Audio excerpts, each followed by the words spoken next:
Okay students, basic mathematics start करते हैं। Mathematics के जो टोटल मार्क्स हैं वो 5 मार्क्स हैं, तो उस लिहाज से हमें तैयारी भी उसकी उस हिसाब से करनी है।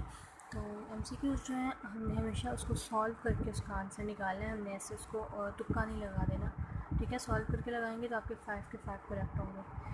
तो स्टार्ट करते हैं। ये बेसिक मैथमेटिक्स है, ज़्यादा मुश्किल नहीं है। द मास रूल के अकॉर्डिंग सारे क्वेश्चन आते हैं।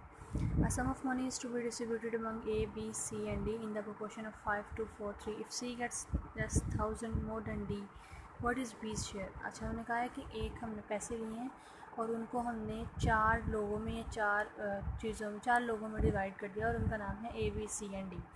और उनकी प्रोपोर्शन क्या है, यानी A को 5 गुना मिले हैं, B को 2 गुना, C को 4 गुना और D को 3 गुना, ठीक है।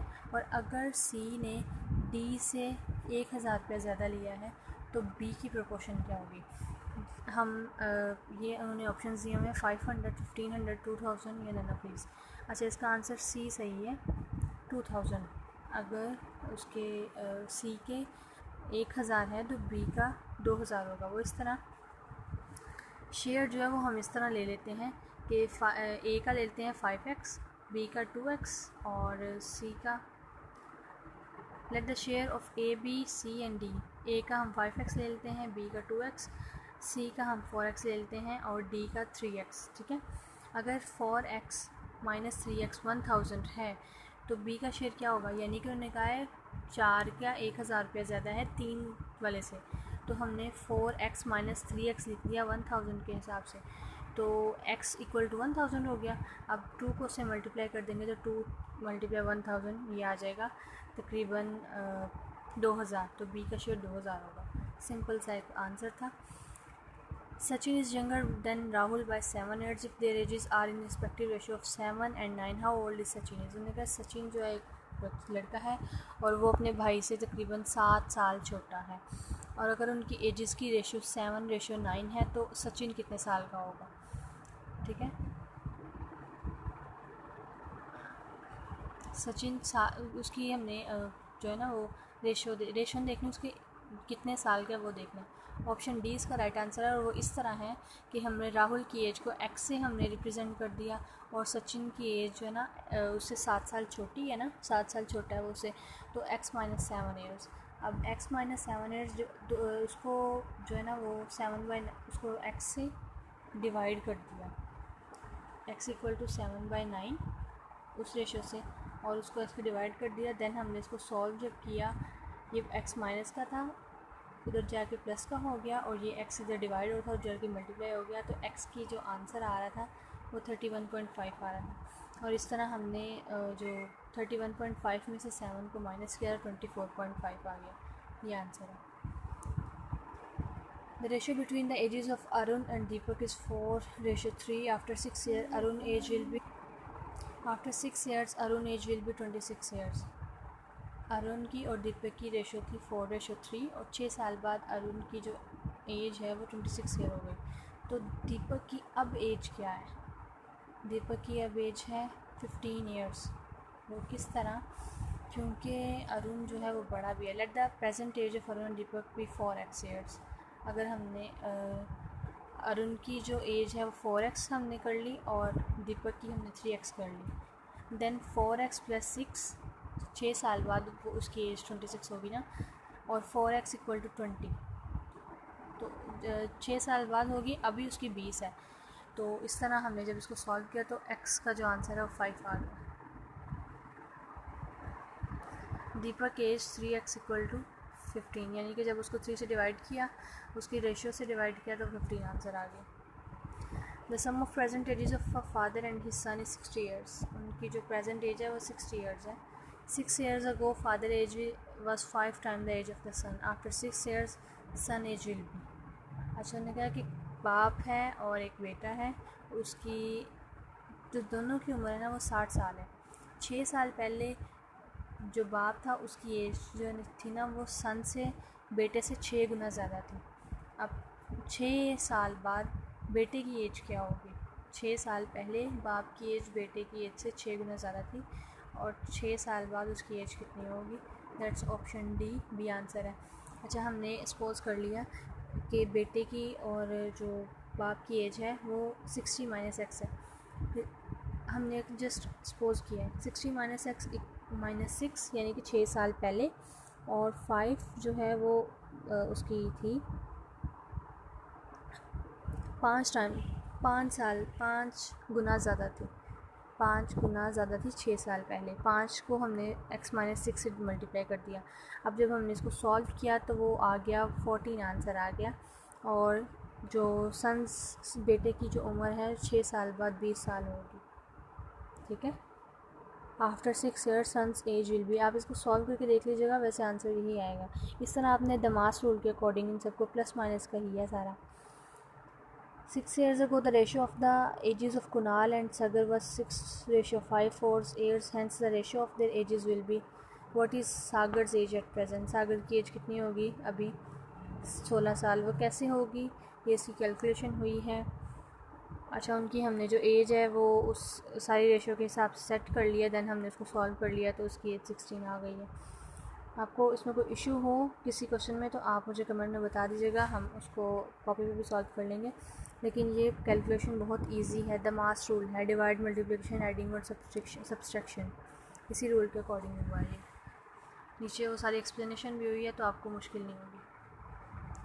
अ man is 24 years older than its son, एक आदमी जो है वो अपने बेटे से 24 साल बड़ा है।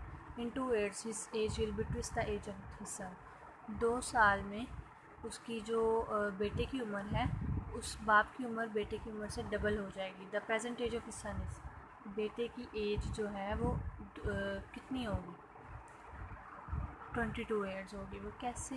Let the son's present age be X years, जो पेरेंट की एज है वो एक्स ईयर्स है। Then man's present age, man की जो प्रेजेंट की उम्र है वो एक्स प्लस 24 ईयर्स हमने लगा ली। एक्स प्लस 24 प्लस 2 ईयर्स में बताया था इक्वल टू 2 ईयर्स में डबल हो जाएगी एक्स प्लस 2 से, ठीक है। एक्स प्लस 2 हमने जस्ट उसको किया हुआ है सपोज। एक्स प्लस 26 हो जाएगा जब इनको करेंगे 24 और 2 को।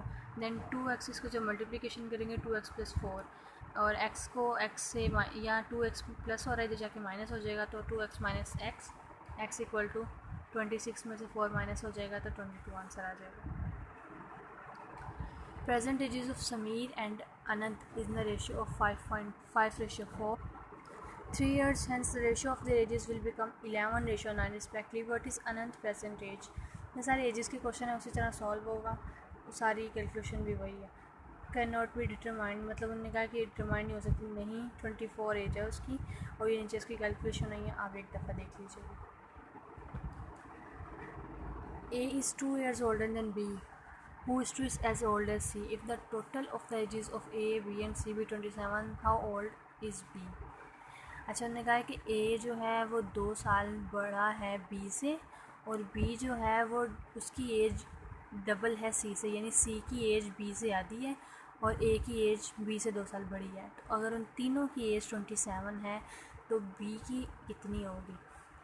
तो नीचे सारी कैलकुलेशन हुई है। अगर हम सी को एक्स ईयर्स के साथ कर लेते हैं देन बीज एज 2x ईयर्स, क्योंकि वो उससे डबल है, और 2x प्लस 2 यानी कि वो 2 साल बड़ा है, 2x प्लस 2 ईयर्स। देन हम इसकी कैलकुलेशन करेंगे और टोटल हमने इसका 27 करना है। तो यहाँ पे इन सबको 2x plus x plus 2x इन सबको प्लस करेंगे तो 5x आ जाएगा, और ये 2 इधर प्लस हो रहा जाके माइनस हो जाएगा, 25 आ जाएगा। तो x की एज जो है 5 आ जाएगी, और b की एज जो है वो ऑब्वियसली डबल थी, तो 2x इक्वल टू 10 ईयर्स, ठीक है। A father said to his son, I was as old as you are at the present at the time of your birth. If the father is 38 right now, the son's age 5 years backwards. उन्होंने कहा है कि अगर बाप की उम्र जो है ना वो एक बाप ने अपने बेटे से कहा है कि मैं बूढ़ा था जब आपकी पैदाइश हुई। अगर बाप की एज 38 साल है तो 5 साल पहले बेटे की एज क्या होगी? इस 14 ईयर्स आंसर है इसका। और ये किस तरह है? अगर let the son's present age be X years, अगर बेटे की जो एज है वो एक्स ईयर हमने कर ली है तो 30x minus X equal to X होना चाहिए। 2x यानी कि वो था डबल, 2x इक्वल टू 38, ये x इधर माइनस हो रहा है तो जगह प्लस हो जाएगा, 2x इक्वल 38। तो इस 2 को तो जाके डिवाइड कर देंगे तो x इक्वल टू 19, और जब इसको 5 में से माइनस करेंगे, सन्स एज 5 साल पहले उसकी एज जितनी थी उसको 5 में से माइनस कर देंगे तो 14 आंसर आ जाएगा। That is our question. The sum of ages of 5 children both at the intervals of 3 years each is 50 years। What is the age of youngest child. अच्छा, उन्होंने कहा है कि 3 बच्चे हैं और वो 3 साल के वक्फे से पैदा हुए हैं और 50 साल उनकी टोटल उम्र है। What is the age of youngest child. वह सबसे बड़ा जो है उसकी कितनी होगी उम्र। सबसे छोटा उसकी एज कितनी होगी, दैट इज़ 4 year। वो कैसे होगी, अगर सबसे let the ages of children be x+3 x+6 and x+9, यानी 3 साल के वक्फे से हुए हैं ना, तो हम 3 साल का वक्फा रख के हमने जो है ना 5 चिल्ड्रंस किया, तो हमने इनको प्लस कर लिया और देन हमने इनको प्लस किया इक्वल 50 की कर लिया, तो हमने जब इनकी कैलकुलेशन की तो x की 4 आ गई। ठीक है, यही इसका था। अब हमारा ये फर्स्ट चैप्टर कंप्लीट हो चुका है। नेक्स्ट चलते हैं। बेसिक मैथ के 5 चैप्टर्स एक्चुअली जो बहुत इंपॉर्टेंट है और हमें करने हैं, तो हमने फर्स्ट तो कर लिया है। कैलकुलेशन बहुत ज़्यादा इजी है, द मास रूल के अकॉर्डिंग होनी है, आप इनको एक दफ़ा देख लीजिएगा।